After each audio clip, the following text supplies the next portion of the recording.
Aksyon! Balitang Bayan, numero 1. Kagkaroon ang inyo News Team.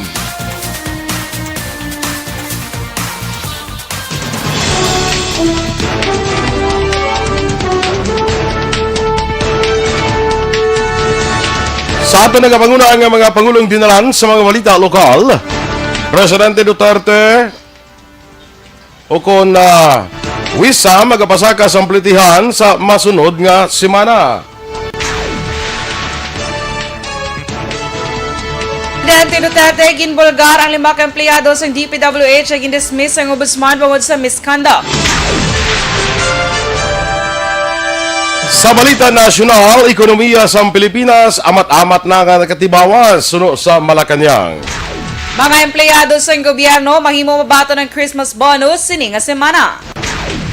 Mayong aga Bacolod, may aga bilog gawahin sang Western Visayas. Karong adlaw Miyerkules, Nobyembre 11, 2020. Ang inyong news team, Aksyon Dorel Cabatuno. Aksyon Boy Duran. Ang mga balita lokal, pagkatapos lamang sini. Mabigat.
Mga ka-aksyon, madapos ang naglaylay na pamaagi at protektahan ang imong kaugalingon batok sa novel coronavirus 2018 o ng COVID-19.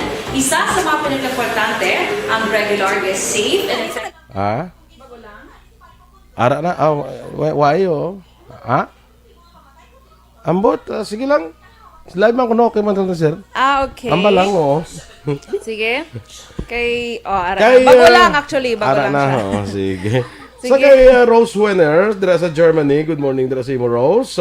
Sa kay Kapitan Leopoldo Duran Jr., good morning. Edwin Miranda Sr., mayong agaman, dira sa imo bro, sa may ano ganit ni sa Murcia, no? Sige. Oo. Sa kay amigo naton Alex Montesa, of course, Miss Heaven Heaven, Trexie Iboseo, Jonathan Barrientos, Cory Vidaha, good morning na, no? Gracia Hareta Horvidalya, kag sa iya bata da kasi Aya, kag kay Julius, of course, no? Iyang hubby. Delilah Taylor, good morning man. Sige, Dors. Kelly Jelly, dira sa may US, good morning dira sa imo. Kag good morning makano kay Mr. B-Boy Villasor, no? Sa same o sectoral.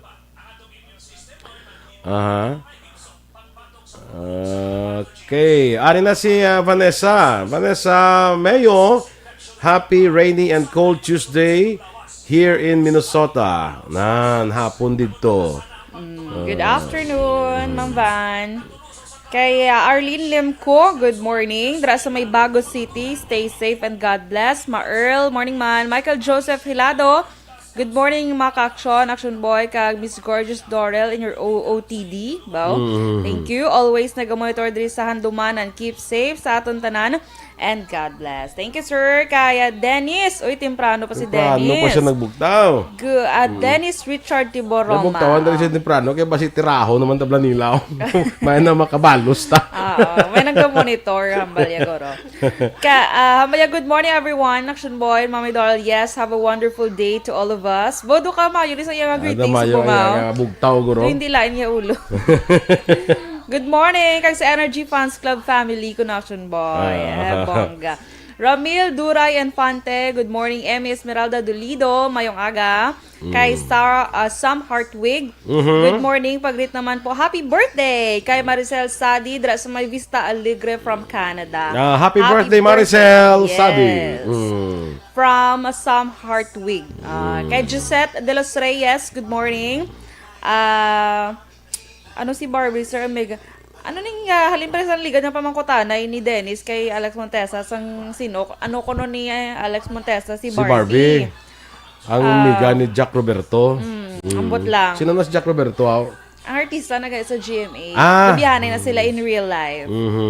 Yes. Kay Gina Parelion, good morning. Lantawan Family Parelion. Good morning Lantawan Family Parelion. Ama na. Ano ba ta? Sige. Good morning, Pagura. Lantawan. Sa family Parilyon. Sa Lantawan, guro sa Silay. Di na rin Lantawan. Good morning Lantawan Family Parelion. Manago reaction boy. Ate, sige. Bart Arabelo, good morning from Dialysis Center sa South Bacolod General Hospital. Correct. Dito sa Amon. Good morning. Kag sa mga guards dira sa SBGH, good morning dira sa inyo. Nasa security forces nila. Okay, standby na kita na sa aton mga balita lokal.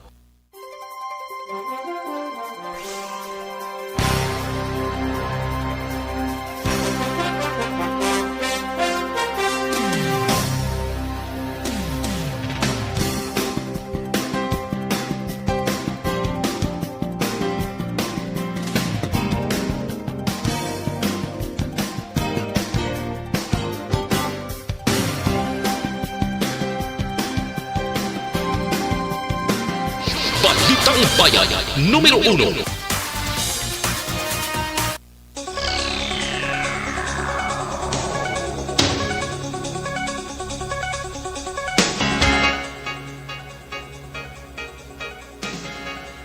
Aksyon Radio Philippine Standard Time, 8 minutos na nagaligad sa tak na ang alas 6. Detalye na sa aton mga balita lokal. Ginbulgar ni Presidente Rodrigo Duterte nga 5 ka empleyado sa Department of Public Works and Highways diri sa probinsya sa Negros Occidental ang gindismiss ang ombudsman sa kaso ng misconduct. Sa weekly nation address ang Presidente, ginmensionar sa niya mga ngalan ng Rolando Asis, Berna Loca, Edelberto Tayaw, Los Piminda Narciso kag Danilo Peroy. Ang kaso may angot ni sa natabo nga nauna pa ang pag-award sa Bailo nga unahon ang pag-execute sa bidding may kangtanan sa implementasyon sang rehabilitasyon sa Paglaom Sports Complex diri sa siyudad sang Bacolod.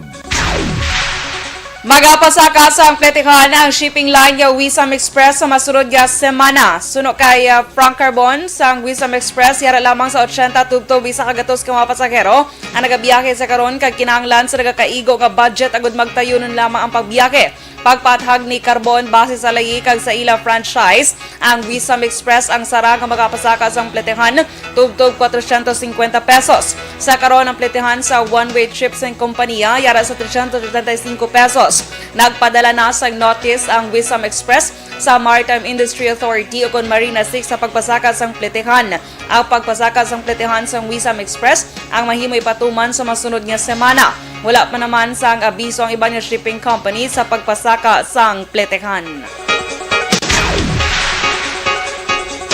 Samtang may angot naman sa sining 5 ka mga empleyado sa DPWH nga mensionar ni Presidente Duterte sa isning weekly nation address nga pang-dismiss bangod sa korupsyon kag anomalya.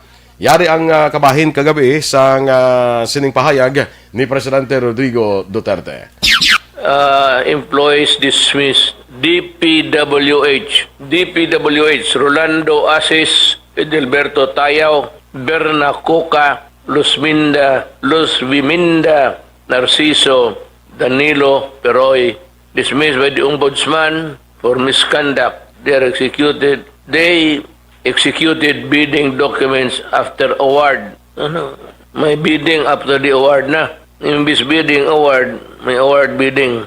And implementing of the rehabilitation of the Paglaom Sports Complex in Bacolod. Aksyon Radio Philippine Standard Time, las 6:11 sa ibang paraton nga balita lokal. Ginahulat karon sa Bacolod City Police Office ang plano sa Local Interagency Task Force Against COVID-19 sa mga beach resorts sa Barangay Punta Taytay. Sunod kay BCPO spokesperson Lieutenant Colonel Ariel Pico, madamo sila sa reklamo na baton sa BCPO headquarters mismo angot sa pagdagsa sa mga tao sa beach resorts nga sa amo nga barangay labi na kon adlaw sang Domingo.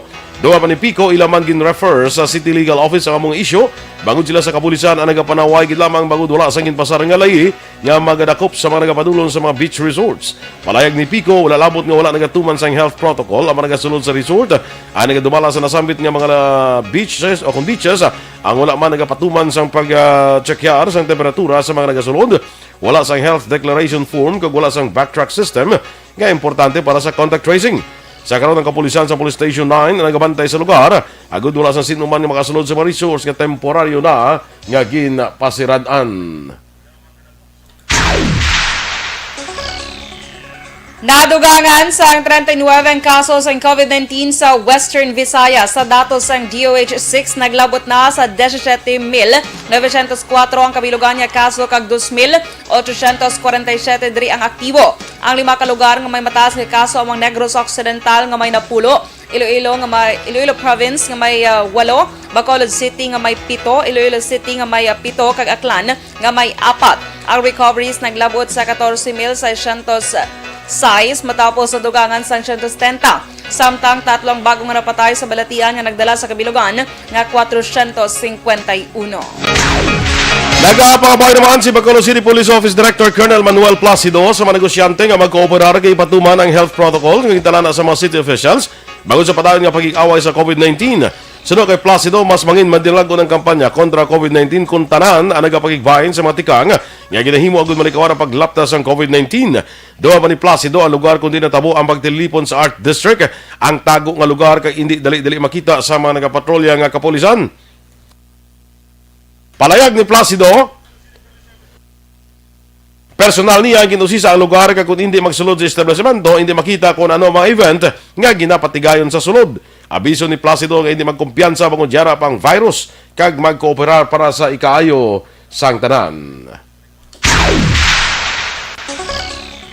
Naglambot naman sa 283 ang nadakpan sa Bacolod Traffic Authority Office umpisa Enero sining nga tuig nga naglapas sa executive order ni Bacolod City Mayor Bing Linardia angot sa pagsulundan sa pag-angkas sa motorsiklo. Sulo kay Bitaw Head Colonel Luisito Acebotche, padayon ang iladak panay labi na nga yara sa gihapon ng pandemya. Dugang pa nakadeploy mga traffic enforcers nga ginpanugutan nga mag-issue sang citation ticket hindi lang sa mga traffic rules violators kundi pati man sa mga naglapas sa executive order. Palayag pa na si Butche nga wala sang may makalusot sa ila bang restrikto ang ginausisa sa mga personnel ang nagkakaigong nga dokumento nga kinahanglan nila ipakita. Madumduman sa pagumpisa sang pandemya ginpatuman ang social distancing, rason nga ginlimitahan ang kung sino man kag pila lang ang makaangkas sa motorsiklo. Giyon klaro naman ni 3rd Infantry Division spokesperson Army Major Senon Pansito nga isa lang kag hindi duha ang napatay sa Philippine Army sa nagluntad sa syudad nga engkwentro sa syudad sang Gilungan sa naligid nga semana. Sunod kay Pansito, hindi pwede nga taguon nila sa publiko ilabi na gid sa pamilya ang nakalamatay nga kapdanan sini. Doon nga pa sang spokesperson, ginapabugal nila sa Pilipinhon ang pagtaliwan sang sining mga katapos ng Philippine Army bagod napatay ni sila sa pagbigaaway kag pagpangapin sa pumuluyo.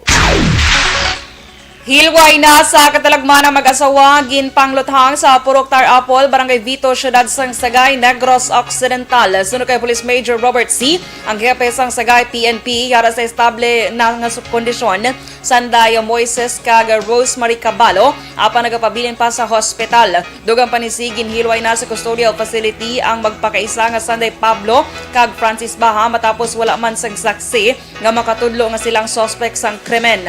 Pagapasaka naman sa kaso nga multiple frustration murder, si Teddy Arqueo nga amo ang ginatudlo sang saksi nga naglutang kag at large na sa sining nga tinion. Nagapabilin nga daan nga inaway ang motibo o kon rason sang pagpangluthang sa mga biktima apang wala ginpalayag sang pulis.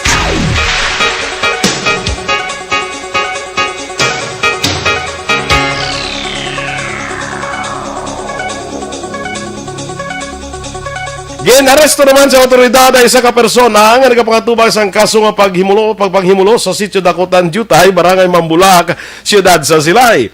ang suspetsado. Gingilala kay Leo Tasio, 40 anyos, kay pumuluyo sa amuman nga barangay. Si Tasio nagapatubang sa 3 accounts sang kaso sa panghimulos. Ang warrant of arrest ginapanaog ni Judge Leonardo Facultad, presiding judge ng Regional Trial Court Branch 69 sa siyudad sa Silay, kag wala sang piyansa nga ginrekomendar para sa temporaryo nga kahilwayan sang suspetsado. Kag sa katapusan niya balita lokal na baklan sa ginapatian Shabu sang otoridad ang isa ka lalaki sa Purok Bayad, Barangay Zone 3, siyudad sang Talisay. Ang suspect ang ginkilala kay Elias Martinez, 52 anyos, ka nagapuyo sa amuman nga barangay. Ginpangunahan mismo ni Police Major Jigger Jimeno operasyon kag tigayon nga nakuhaan sa balot 34,000 pesos nga ginapatihan Shabu. Ang suspect lakip ng drug paraphernalia kag 1,540 pesos nga benta. Karon sinipreso sa custodial facility sang Talisay PNP si Martinez kag mga tubang sa kaso nga paglapas sa Republic Act 9165 ug Comprehensive Dangerous Drugs Act of 2002. Aksyon Radio Philippines Standard Time, las 6:17. Kag sa ato naman mga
Okay, good morning dira sa kay Judenia Sarmiento Pueg Lazaro. Good morning sa imo kay Josefa Cabrera, kay Wensky Morales. Good morning dira. Remia Garcia, kag of course kay Jane Baile. Nagtadlo na ni siya kundi na iya nga batsuyan blang, batsoy to blang. Ara sa likod sang taytong. okay. Paano kang taytong ibutangan na sumong likod mo? So, ara na sila sa likod ng taytong. Agale. Ano ngalan? Sang batso yan? Daso naman ako mamangkot. Isa-isa lang. sige. Okay, noted. Hindi tani pag gulpihon bala ang mga information natin na natipon. Bongga ba? Okay? Sige. Hindi natato kay sa kay Ma'am Ligaya. Kay ano na to Action Boy? Kay Bart Arabello, Blacagina. Sa okay. South Bacolod General Hospital. Okay. Sige. Teka, kay mabalik ko anay ha? Kay layo ka na. Layo na ko. Kay Abraham Ortega, Action Boy. Okay, Next. sige, go. Abraham Ortega, good morning. Gamonitor da sa my Kingdom of Saudi Arabia, Riyadh, Action Boy. Kamyaw niya lang ko na asawa yan nga si Mirfa Ortega o Myrfa. Mir Gura. Kaya Joven Ko, good morning. Dara sa may Himamaylan. Kay Lino Palik, Good morning sa inyo nga duha. Greet ko lang Palik family kay sa mga taga-Pandanon, Don Salvador Benedicto.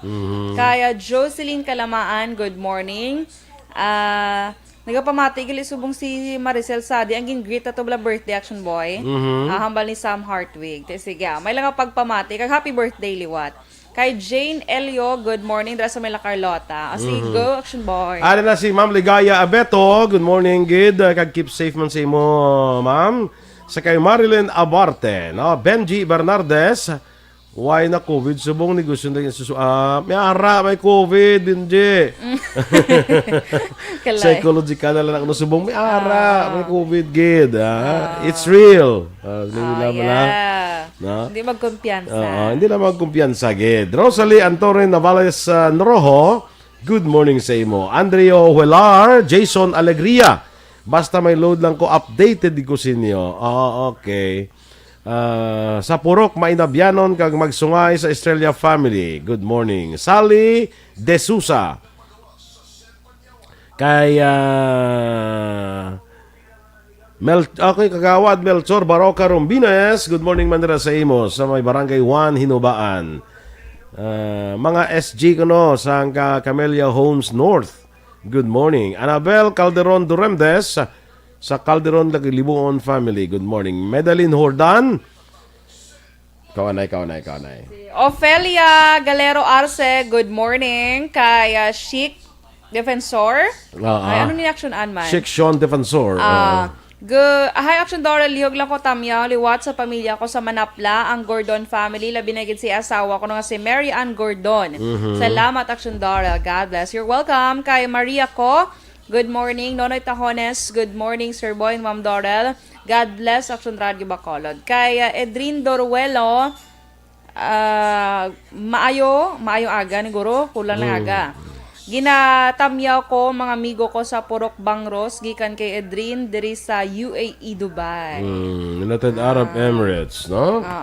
Good morning. Sige. Kay Ronnie Vega, may aga man sa imo pare. Good morning. Sa kay Terry Simpron Yong, good morning man kay Jean Buerom dira sa Bago City, may aga dira sa imo. Okay? Sige. So tara nga may birthday, happy birthday. Subong. Grabe ka pang-greet ba? Happy birthday. Daw greeting sina sa mga tao, lang daw wala gina-invite sa birthday. Birthday lang da. Birthday lang da. May lang nakapag-celebra sa mga birthday Muna ang greeting sa mga wala gina-invite mo. Ay kalain. Sa birthday na bala si Kwan, si Migo ta Ruben Tampos. Ay, galing. Ruben Tampos na mga birthday na. Alams na Alams na. Mang-greet lang. Taka naman pwede ka kadto mo. Kasi syempre, kadto Japon kaya. Kabalan kaya. Pero mas social distancing. May social distancing na saya. Kagang inyo kono beer, ang pag-inom nyo kono, straw nyo lang. Kay buslatan nyo buslatan ang face mask. May sa iya nga party, may panagtag siya kono nga face mask nga may pwede mo open. Tapos straw nyo ang inyo nga beer. So kung mag-inom ka, i-open mo lang muna tapos straw. Para very safe. Very fast and very convenient. Para nga ang virus hindi magsulod. Yes. And very safe gid siya katama. Sige. Si Dennis bala abuso manog kuan man. Manog birthday. Ay, oo, gali. Sige. Standby na sa mga balita nasyonal.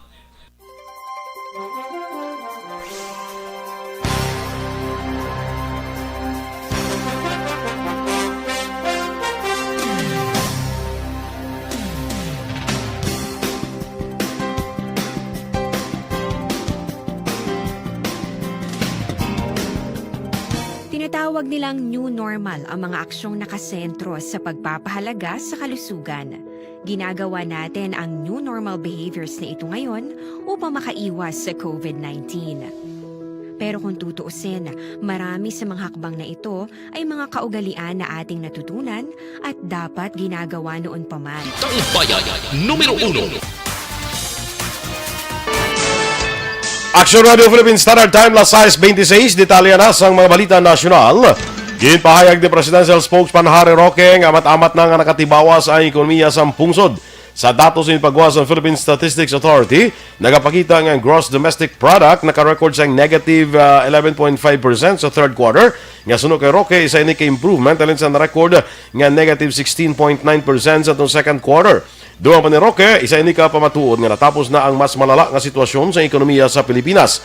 Damlag lang sa ginaprubahan sa gabinete ang mga tikang nga tuyo mabuksan pa ang ekonomiya sa ika-4 nga quarter apang kinahanglan magsunod sa minimum health standards kag pabakuron ang prevent, detect, isolate, treat, reintegrate nga estratehiya.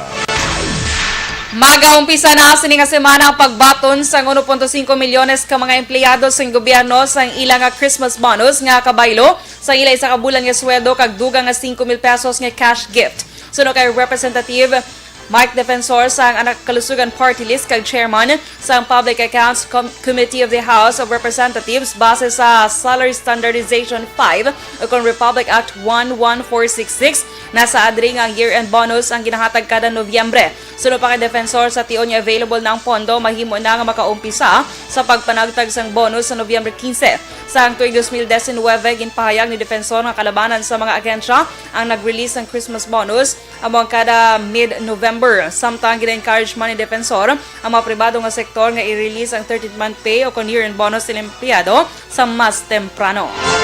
Pila naman ka mga syudad kag banwa sa Albay ang amat-amat na nga nabalik ang supply sang kuryente. Suno kay Albay Governor Albi Chara, 70% nga nabalik ang kuryente sa Legazpi City, Daraga, Kamalig kag Santo Domingo gamit ang Bacman Geothermal Power Plant.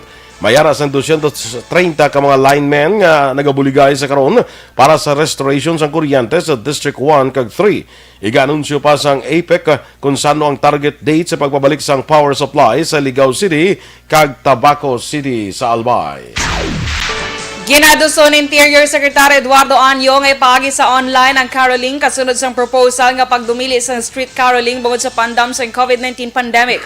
Suro kay Anyo, wala pa na flatten ang curve, rason nga hindi mahimo nga personal kag face-to-face ang pagcaroling. Una diri ginsuportahan sang Joint Task Force Against COVID-19 Shield ang rekomendasyon nga pagdumili sa caroling sa panahon sa Christmas season bungod sa pandam sa COVID-19 infections sa mga kabataan. Naglambot na sa 399,749 ang kabilugan nga kaso sa COVID-19 sa Pilipinas matapos na dugangan sa 1,347 ka bago nga kaso. Ang lugar nga may pinakamadamo nga kaso mo ang Cavite nga may 92, Manila nga may 77, Siyudad sa Quezon nga may 58, Siyudad sa Baguio nga may 55, kag Laguna nga may 52. Ginanunsyo man sa DOH ang 187 ka bago nga mga nag-ayo nga nagdala sa kabilugan nga 361,919 sang mga naka-recover. 7,661 naman ang mga napatay matapos na dugaan ni sang 14. Ginpakamalaot sa mga biktima sa human rights violation sa panahon ni the late President Ferdinand Marcos ang tikang sang bata sini nga si Anay Senador Bongbong Marcos Jr. nga nagpangabay nga hindi pagtugutan ang Korte Suprema o kon Supreme Court Justice nga maghatag sang desisyon angot sa iya eleksyon o kon election protest bato kay Vice President Leni Robredo. Suno sa grupo nga samahan ng ex-detainees laban sa detention at aresto o konselda, ang gusto matabo ni Marcos isa ka malisyoso kag wala basehan nga akusasyon. Ginatumod sa grupo ang pangabay ni Marcos kay Supreme Court Associate Justice Marvic Leonen nga mag-inhibit sa pagpartisipa sa court deliberation sa election protest batok kay Robredo. Patay ang isa ka commentator sa radyo matapos siging tiro sang riding in tandem suspect sa Villases, Pangasinan kahapon sa aga. Ginkilala ang biktima nga si Virgilio Maganes, empleyado sa Northwatch, kag residente sa Barangay San Blas, isa ka commentator sa radio station nga DWPR. Ginkondenar sa National Union of Journalists of the Philippines ang mga krimen. Nagapakita sa inisyal ng investigasyon nga si Maganes ang magasulod na kuntani sa residential compound sang duha ka mga suspects nga nagasakay sa motorsiklo o nagtiro sa iya sang 6 ka beses. Padayon pa karon ang investigasyon sang kapulisan sa motibo sang krimen. Sunod sa NUJP, si Maganes ang nakaluwas sadto sa pagtiro sa iya sang riding in tandem sang Nobyembre 8 tuig 2016 sang inisyang nagasakay sa isa ka tricycle.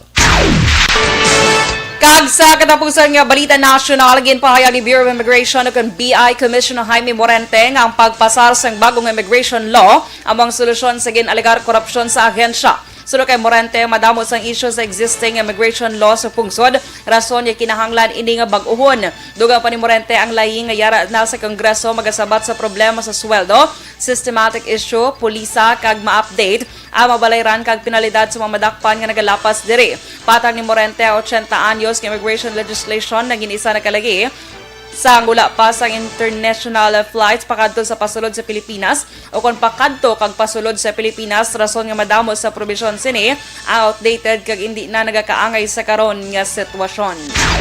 Aksyon Radio Philippines Standard Time, las 6:32.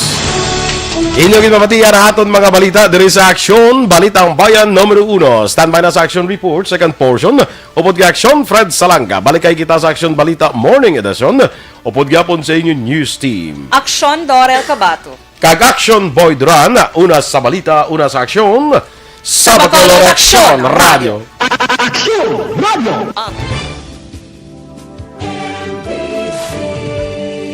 Manila Broadcasting Company. Sa balita, komentaryo, isyu, serbisyo publiko. Aksyon Radio. Sa Bacolod, Aksyon Radio. Aksyon